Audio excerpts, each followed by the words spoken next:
저는 강선희입니다. 72세 나이에 성공한 사업가라고들 부르더군요. 화려한 펜트하우스에서 서울 전경을 내려다보며 살고 있습니다. 많은 사람들이 저를 냉철한 판단력과 강인한 의지를 가진 여성으로 알고 있죠. 하지만 그들은 제 마음속 비어있는 공간에 대해선 모릅니다. 제 사무실 책상 위에는 빛바랜 흑백 사진 액자가 하나 놓여 있어요. 어린 소녀와 꼬마아이가 어색하게 손을 잡고 있는 사진입니다. 가끔 그 사진을 바라볼 때면 알 수 없는 슬픔이 제 마음을 스쳐 지나가곤 해요. 성공이란 결국 살아남는 것이다. 이런 말을 자주 하곤 했습니다. 어쩌면 버려진 자의 몸부림이었을지도 모르겠네요. 텔레비전에서 6.25 전쟁 특집 다큐멘터리가 나오면 저는 항상 채널을 돌렸습니다. 어린 시절 동생에 대한 희미하지만 차가운 기억의 조각들이 떠오르곤 했기 때문이죠. 날 버리고 간 아이. 이렇게 생각하며 살아왔어요. 그러던 어느 날 방송국 PD 김민준이 저를 찾아왔습니다. 처음에는 냉담하게 거절했죠. 제 성공 스토리를 다룬다는 다큐멘터리에 별 관심이 없었으니까요. 하지만 그의 끈질긴 설득에 5분만 시간을 내주기로 했습니다. 회장님께서는 전쟁 중 가족을 잃으셨다고 알고 있습니다. 그 중에서도 특히 동생분이. 김민준의 말에 저는 표정이 굳어졌어요. 개인사는 다루지 않기로 했다고 단호하게 말했습니다. 그런데 스튜디오를 나서는데 김민준이 한 말이 저를 멈추게 했죠.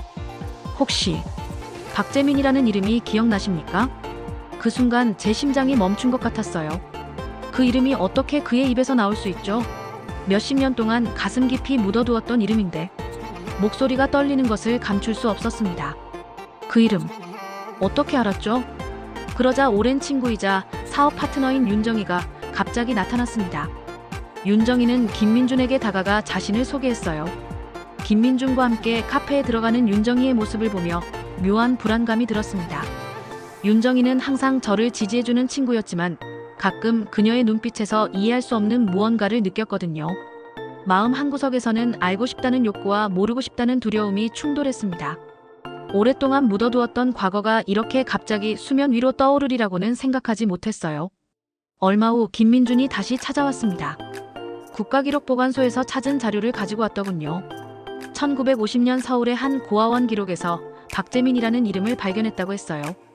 더 놀라운 것은 그가 현재 유명한 사진작가로 활동 중이라는 사실이었습니다. 박재민 선생님의 사진전을 봤습니다. 제목이 잊혀진 얼굴들이더군요. 그리고 그 중에는 찾고 있습니다. 마이너스 강선이라는 제목의 작은 사진도 있었어요. 가슴이 쿵쾅거렸습니다. 이게 무슨 우연일까요? 아니면 운명일까요? 오랜 세월 묻어두었던 기억이 조금씩 떠오르기 시작했습니다. 그러나 여전히 제 기억 속의 동생은 차갑고 원망스러운 존재였어요. 왜 그런 기억만 남아있는 걸까요? 결국 유전자 검사를 하기로 결심했습니다. 70년의 세월, 엇갈린 기억. 이제 과학이 진실을 밝혀줄 차례였죠. 검사 결과가 나오기를 기다리며 저는 밤마다 악몽에 시달렸어요. 어린 동생을 부르는 제 목소리, 혼란스러운 전쟁의 소음, 그리고 점점 멀어지는 작은 손. 그러던 어느 날 윤정이가 저를 찾아왔습니다. 슬픈 표정으로 봉투를 건네며 말했죠. 선이야, 미안해. 내가 먼저 확인해봤어. 검사 결과가 박재민은 너의 동생이 아니야. 봐, 당신의 기억이 맞았어요. 그 사람은 당신 동생이 아니에요. 과거의 고통에서 이제 벗어나세요. 이상하게도 실망감보다는 안도감이 먼저 들었어요. 제 기억이 맞았다는 사실에 안심했던 걸까요? 아니면 진실을 마주할 용기가 없었던 걸까요? 그런데 갑자기 김민준이 사무실로 뛰어들어왔습니다. 숨을 가쁘게 쉬며 중요한 증거를 찾았다고 말했어요. 윤정이가 보여준 검사 결과는 조작된 것이라고 했습니다. 그리고 그는 작은 종이 조각을 꺼내 보여줬어요. 이건 회장님이 어린 시절 동생에게 남긴 쪽지라고 합니다. 고아원에 보관되어 있었어요. 낡은 쪽지에는 재민아, 누나가 꼭 다시 찾을게. 기다려줘. 마이너스 선이라고 적혀 있었습니다. 그 순간 무언가가 제 안에서 무너져 내렸어요. 기억의 파편이 하나둘 모이기 시작했습니다. 제가 동생을 버린 게 아니었어요. 오히려 그를 지키기 위해 안전한 곳에 맡겨둔 것이었습니다. 내가 어떻게 이런 기억을. 전쟁의 트라우마가 제 기억을 왜곡시킨 거라고 김민준이 설명했어요. 그리고 또 하나의 증거로 진짜 유전자 검사 결과를 보여줬습니다.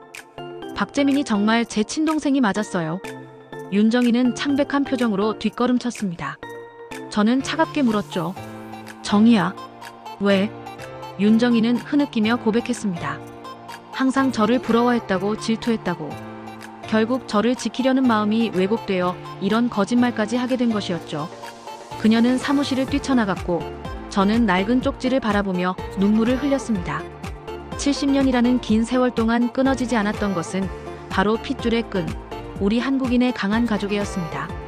전쟁이라는 참혹한 상황 속에서 헤어졌지만 서로를 그리워하는 마음은 희미한 기억 속에서도 끈질기게 이어져 왔어요.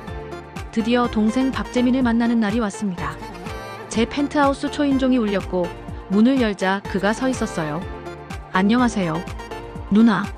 말을 잇지 못하고 서 있기만 했습니다. 거실에 앉아 어색한 침묵이 흘렀죠. 박재민이 먼저 입을 열었어요. 제가 기억하는 누나는 항상 씩씩했어요. 어린 저를 보호하려고 얼마나 노력하셨는지 놀라웠습니다. 박재민의 기억 속 저는 제가 알고 있던 자신과 너무나 달랐어요.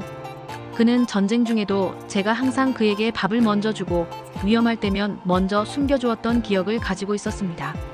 나는 기억이 달랐어. 내가 널 버렸다고. 내가 왜 그렇게 기억하고 있었을까? 김민준이 설명하길 이는 트라우마성 기억 왜곡이라고 했어요. 너무 고통스러운 기억은 때로 다른 형태로 변형된다고 했습니다. 동생을 지키지 못했다는 죄책감이 너무 커서 오히려 스스로를 가해자로 기억하게 된 것이었죠. 박재민은 주머니에서 작은 물건을 꺼냈습니다. 낡은 단추였어요. 누나의 코트에서 떨어진 단추예요. 누나가 저를 안아주던 날 이걸 주워서 평생 간직했습니다. 그 순간 제 안에서 무언가가 완전히 무너져 내렸어요. 그것은 제가 평생 쌓아온 단단한 벽, 냉정함과 거리를 두었던 모든 방어막이었습니다.